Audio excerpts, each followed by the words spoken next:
anniversary of the bombing of Hiroshima. So in honor of the bombing, let's take a look back at the nuclear age. During World War II, Japan launched an attack on Pearl Harbor. The United States was furious and decided to retaliate against Japan. On August 6, 1945, the U.S. dropped the atomic bomb Little Boy on Hiroshima. The bomb killed 140,000 people instantly, and 237,000 people were killed due to the after effects. Japan made an amazing recovery after World War II. Within 20 years, Japan was a huge commercial and industrial power. However, the reconstruction of Hiroshima was the hardest. People had the task of taking the bodies of the dead and burning them, feeding the survivors, and restoring communications. Through all this, they were hit with a new disaster.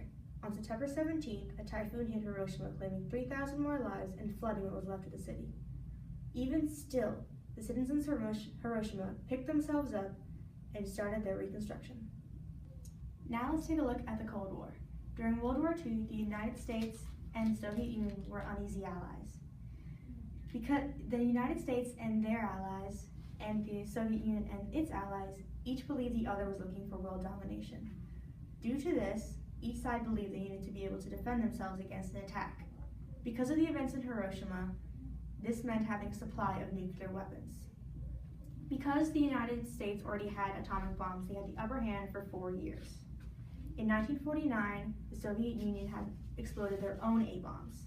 Because of this, an arms race had started, and each side was looking to come out on top.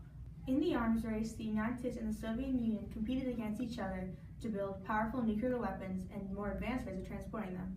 In 1952, the U.S. exploded the first hydrogen bomb, or H-bomb.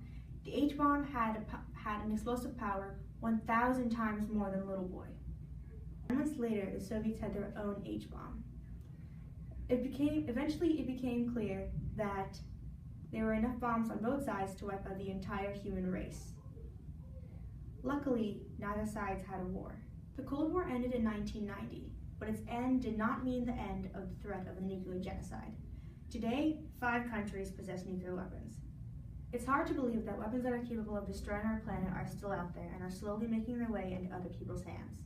How long until someone uses one in anger, and events like that of Hiroshima happen once again? I'm Rhea, and thank you for joining us on this recap at the Nuclear Age.